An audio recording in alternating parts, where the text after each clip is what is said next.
Coach will make a brief opening statement, and we'll go right into questions, and y'all can fire away. Hey, great to be here and start our bowl preparation here on site. Kids traveled in yesterday, and we're able to get here relatively pretty well. A few flight issues, but great practice today. Good energy, and looking forward to the rest of the week. Josh, what value does this part of the state have to you in terms of recruiting and the fan base? Yeah, a huge part of our being able to recruit inside the state. I've said it from the moment that I've gotten here, it's a priority. For us, that starts with just building relationships, high school coaches, our VFLs that are here inside of the region, have a lot of good players that are from this area, get a chance to come back home and play in front of their families. But it's vital to us as a program that we do it the right way. And this area obviously has a talent-rich environment, and you got to continue to build those relationships. Josh, after watching Purdue on film, what stands out about their passing game? Yeah, they got playmakers out on the perimeter, do a great job of getting the ball out of the quarterback's hands. He's a good decision maker, accurate with it, does a good job of taking care of it. You got to do a great job, perimeter screen game, defeat blocks and go make plays in space. Defensively for us, we got to do a great job of affecting the quarterback. If you can get him into third and long and put some pressure on him, that's going to be critical. At the same time, with some of their quick game, you got to find a way to cause some issues with windows and him being able to deliver the football. Coach, we've seen a couple more bowl games be canceled today. Do y'all have any kind of issues right now going on? And where would you feel comfortable number-wise? Keep hearing these coaches saying we only got like 40 guys. What number would you feel comfortable with continuing to play with? Yeah, I don't have a specific number. We've been very fortunate in that our guys that are non-vaccinated have done a great job of taking care of themselves throughout the entire year. We'll continue to follow the testing protocols set forth by the league. You want your kids to be smart in how they handle themselves and make sure that they take care of themselves, their teammates, and their family. You talked about it, not being happy with the focus and the attention to detail. Did you see that today out here? Yeah, I thought there was great energy today, from the time we got into meetings, but then out here on the practice field, and guys were crisp. Got some things that we got to clean up here before we get to kickoff too, but like the energy and focus that we saw from our guys. Since the last time we talked to you, Cedric said he's coming back next season.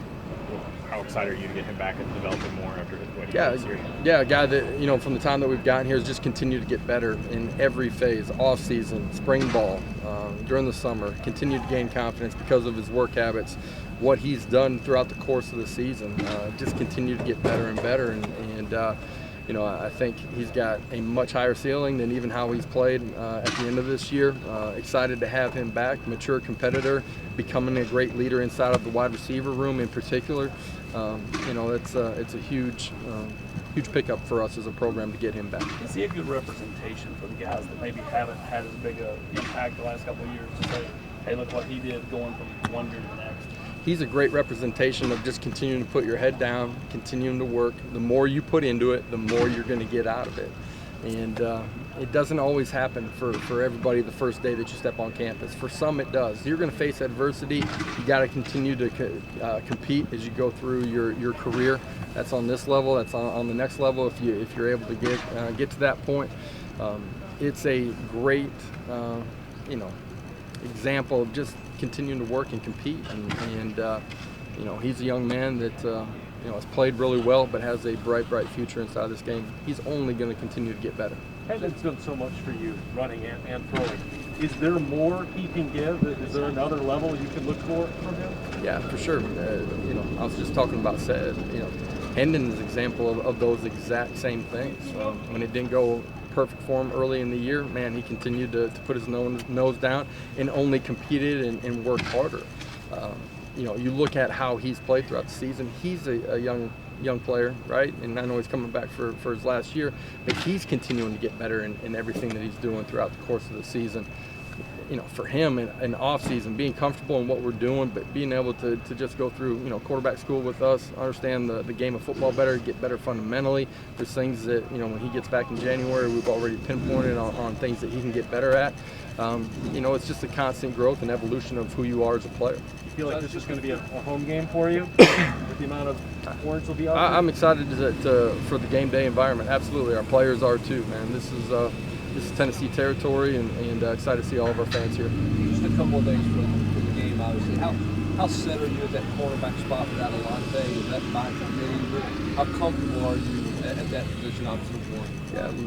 Yeah, throughout the course of the season, one guy's down, the next guy steps up. Believe in the guys that will play there when we get to game day.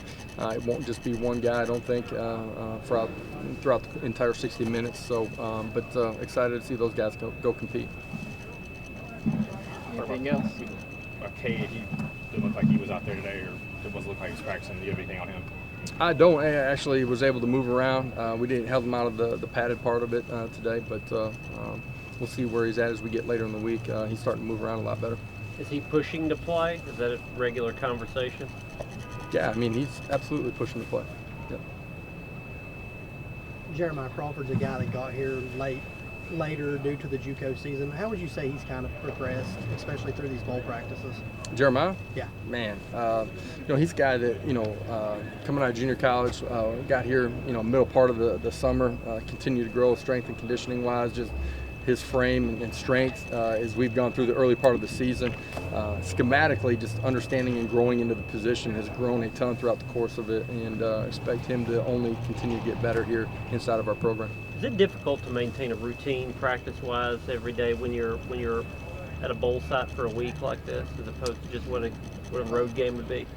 Well, certainly it's different, right? They get a chance to go experience, see the city, and have fun with each other in the afternoon. There's no class, there's none of that. But the entire bowl preparation is kind of that way.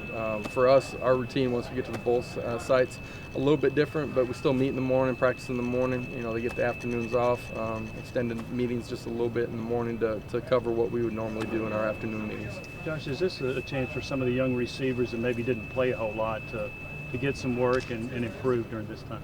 They've done it during bowl preparation. Potentially we'll have some opportunities on game day too. It's 15 practices of all of our entire program, young wide receivers included, having a chance to get better. That's it. Awesome, guys. Thanks, Appreciate it. Appreciate it.